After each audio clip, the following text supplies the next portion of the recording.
Country Roads, number 10. Song written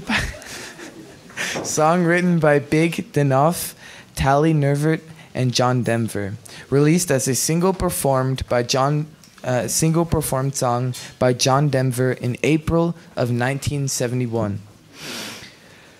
Country Roads is inspired by Nervert and Danoff, who were married. Whilst driving along the Copper Road in Montgomery County, Maryland, Danoff was playing the guitar, whilst Nervert was driving. This atmosphere reminded Danoff of a small country roads back where he grew up, and that was the inspiration of the song.